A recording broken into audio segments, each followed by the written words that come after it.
Nouvelle vidéo de cette série estivale où on parle des ressources négligées ou sous-cotées chez les personnes à leur compte. Donc aujourd'hui, on attaque avec un gros morceau, l'énergie. Donc je ne vais pas te refaire toute une vidéo sur la gestion de l'énergie. Tu vas en trouver plusieurs sur cette chaîne. Mais je voulais revenir sur un point particulier où on a souvent une déperdition d'énergie. Alors je m'explique. Ce point-là, c'est quand on va mettre en excès beaucoup d'énergie sur des tâches ou des projets ou des choses à faire qui ne méritent pas autant d'énergie.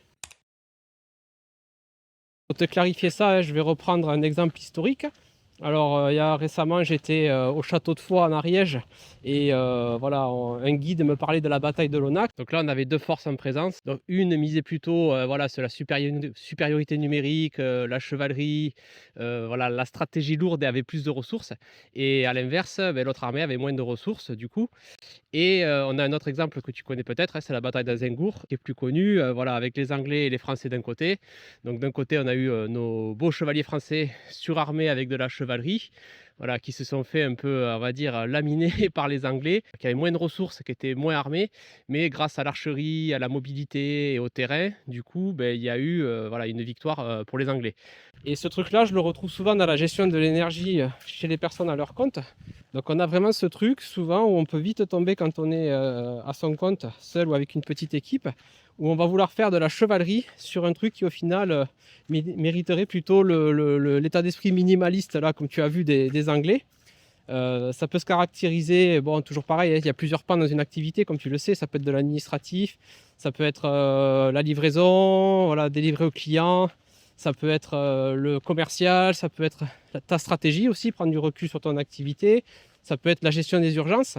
Et souvent, ce qui va se passer, c'est qu'on peut vite, dans certaines de ces branches-là, mettre un excès d'énergie, tomber dans une approche chevaleresque, où on va empiler les armures, les armes, les machins, on va passer beaucoup de temps dessus, on va être en friction dessus, alors qu'au final, on pourrait se contenter d'un Pareto. Alors bien sûr, dans certains cas, l'approche de la chevalerie sera justifiée, mais ça va être des cas précis. Comme je dis souvent aux gens que j'accompagne, tu seras plutôt à ce qu'on appelle un mode maximaliste sur certains points très particuliers de ton activité que tu as bien identifié en amont. Et après, tu seras plutôt sur d'autres plans de ton activité, sur une approche minimaliste. Mais ce que je vois souvent, c'est que l'approche maximaliste, on a cette illusion qu'on va pouvoir la faire partout. Donc l'idée, toujours pareil, hein, c'est un peu l'idée de cette chaîne, c'est de remettre souvent de la légèreté. Alors c'est pas facile hein, parce que tout autour de toi, encore une fois, avec le marché de la dispersion par exemple, dont je te parle sur notre vidéo, tout est amené du coup pour te vendre de la complexité, pour te pousser vers la complexité et forcément aller vers l'approche chevalerie où on va empiler les couches, les armures. Hein. Bon après je vais te donner des exemples. Hein. Ça peut être pour certains dossiers où on va être dans l'accumulation d'informations, alors qu'au bout d'un moment, voilà, il faut juste y aller. Ça peut être, je t'en parle souvent, l'excès d'outils, de logiciels, d'IA, voilà, d'aller chercher tous ces trucs-là, d'alourdir, encore une fois, la structure, et du coup de perdre vraiment en efficacité. Un autre exemple que je vois voilà, dans les petites équipes, parce qu'encore une fois, comme tu le sais, j'aime bien travailler avec des TPE, c'est des fois on va chercher à essayer de faire une usine à gaz, genre une règle générale, pour aller régler un problème, alors qu'on sait très bien d'où vient le problème. Et souvent, il suffirait juste d'avoir une discussion avec une ou deux personnes du service pour améliorer les choses. On est en train de complexifier autour du truc, alors que peut-être qu'un feedback constructif serait plus efficace. Donc, un autre exemple aussi que je vois beaucoup, ça c'est chez les artisans ou les commerçants, c'est qu'on va se fixer un critère de qualité sur, voilà, par exemple un chantier ou un objet ou ce qu'on veut, et on y passe des heures, on veut toujours l'améliorer un peu plus, et au final, voilà, on fait beaucoup plus que ce qui était prévu. Autre truc aussi, hein, ça c'est un peu la mode. Hein. Voilà, on a un truc qui va dysfonctionner dans notre activité, mais qu'est-ce qu'on va faire? On va aller chercher l'IA. On va se dire, tiens, l'IA va faire ça mieux que nous. Le problème, c'est qu'on va aller coller une IA généraliste dessus, sur un problème qui est mal identifié, et on commence encore une fois à complexifier le truc et à construire une armure, un truc lourd après qui va peser lui aussi, du coup, dans la structure. Un autre exemple que je vois aussi beaucoup dans les petites entreprises, c'est quand on va multiplier les process, les procédures, un peu comme les grosses boîtes malheureusement. Alors comme je dis souvent, l'une des forces des TPE, c'est justement d'avoir de la souplesse. Et on va scléroser le truc avec des process, des fiches, on va alourdir le truc en interne qui forcément ne demanderait pas pour autant de cadrage et de structuration. Ces process, souvent aussi, ils peuvent s'empiler en fonction des années, des personnes, bon, des égos, il faut dire aussi ce qui est. Et souvent, un truc qui pourrait se faire plus fluidement, plus simplement, du coup, passe par un labyrinthe. Et ça, c'est un peu dommage. Un autre exemple aussi, hein, ça c'est voilà, un peu plus, on va dire, sur l'équilibre bien-être, vie perso, vie pro. Donc beaucoup d'indépendants et de dirigeants essayent de mieux gérer le stress, de prendre soin d'eux, du coup, dans un quotidien qui n'est pas toujours simple. Et c'est là qu'ils vont aller picorer, multiplier les activités sportives, les loisirs, les applications, les livres, les méthodes. Voilà, ils vont aller picorer partout. Et au final, ils vont avoir de la data.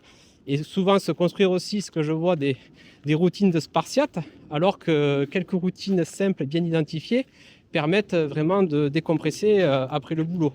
Alors un autre cas aussi, c'est sur la relation client. Voilà, c'est un truc que je vois souvent aussi. Moi, ça m'est arrivé aussi dans le passé, c'est de mettre une énergie de mesurer sur certains clients et pas assez sur d'autres. Et voilà, de ne pas arriver à jauger bien comme il faut l'équilibre entre les deux. Voilà, par exemple, trop d'énergie mise sur certains clients qui ont mal été peut-être sélectionnés avant, et pas assez d'énergie sur des clients qui auraient du fort potentiel derrière pour les fidéliser. Un autre exemple aussi, hein, j'en parlais dans la vidéo avec la boule de neige, hein, c'est souvent quand il y a un projet qui est lancé, par exemple un projet pour passer un palier dans ton activité, une nouvelle offre, pour te diversifier, enfin tout ce que tu veux. On part sur une V1 et puis au fil des jours, on ajoute des choses, on complexifie, on écoute à l'extérieur et puis au final, ça grossit. Et du coup, le truc qui devait être simple et rapide finit par s'étaler dans le temps. Bon, je ne développe pas plus parce que je pourrais te donner encore beaucoup d'exemples, mais je t'invite aussi à aller voir les vidéos qui s'affichent où je te parle un peu de tout ça, hein, sur la nécessité souvent de simplifier, voilà, de remettre un peu d'archerie anglaise dans nos structures, dans nos activités et garder la chevalerie sur ce qui compte vraiment. C'est vraiment à un certain moment de se poser, de se dire ok, là, est-ce que j'en fais pas trop du coup par rapport à ce qu'il y a à faire. Pourquoi je te parle de ça? Parce que souvent, ça peut cacher des choses plus profondes.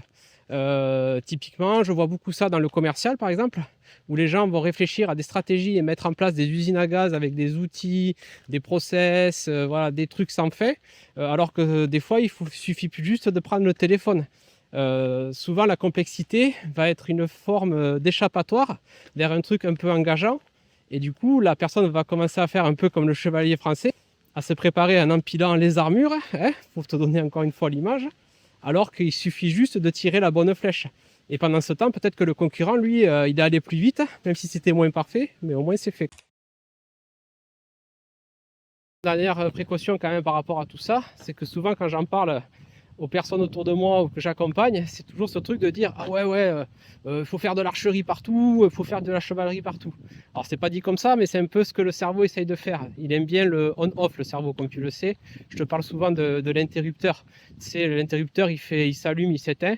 Non, tu vas chercher un variateur. Toujours pareil, en prenant en compte ton contexte, ta personnalité, ta boîte, ton activité. Mais voilà, j'ai rarement vu une activité où il faut 100% de chevalerie. Et même s'il y a 100% de chevalerie, du coup, ça risque de peser lourd au bout d'un moment, hein, pour toi, tes équipes, voilà, si tu travailles à plusieurs, et pour ton bien-être. Et d'un autre côté, voilà, encore une fois, moi, j'aime beaucoup l'approche archer anglais. Je le vois, c'est très important niveau entrepreneuriat. Mais d'un autre côté, il y a des choses où je vais quand même avoir de la chevalerie. On ne peut pas tout faire en mode Pareto, minimaliste. Il y a certains domaines où le maximalisme va du coup s'imposer. Mais comme tu vas le voir, il y a une répartition à trouver. Donc ça me permet de rebondir sur le coup de tournevis de la semaine. Donc cette petite action clé que tu peux mettre en place dans les heures après la vidéo. Je t'en partage un chaque semaine dans nos vidéos là, hebdomadaires. Donc là, c'est juste de te poser, de regarder ton agenda et te dire, ok, voilà, tu regardes cette semaine. Est-ce qu'il y a un endroit où j'ai fait de la chevalerie, où j'ai peut-être déployé trop d'énergie, où je me suis laissé aspirer parce que le projet, la tâche ou ce que j'avais à faire, je l'ai mal périmétré, j'ai mal préparé, ou peut-être par perfectionnisme. Voilà, il peut y avoir plein de sources, hein, je ne vais pas développer ici, tu as d'autres vidéos sur la chaîne. Et de regarder si là, ouais, effectivement, j'ai pas débordé, je suis passé en mode chevalerie, c'est-à-dire que j'ai complexifié, j'ai fait un truc lourd pour gérer un truc qui au final aurait pu être géré beaucoup plus rapidement. C'est ton petit coup de tournevis de la semaine. Tu peux le partager dans les commentaires, bien sûr. Et encore une fois, je me mets dedans, hein. Moi, le premier, il m'arrive de tomber dans la chevalerie, alors que voilà, il suffisait de faire une action qui était plus rapide. Mais encore une fois, c'est humain, hein, toujours comme tu le sais. Beaucoup de choses autour de nous et en nous nous poussent souvent à complexifier, à vouloir se construire une armure, alors qu'au final, en face, c'est pas un dragon qu'on a, c'est un lézard, quoi. Et je te laisse avec ça et je te dis à bientôt pour une autre vidéo.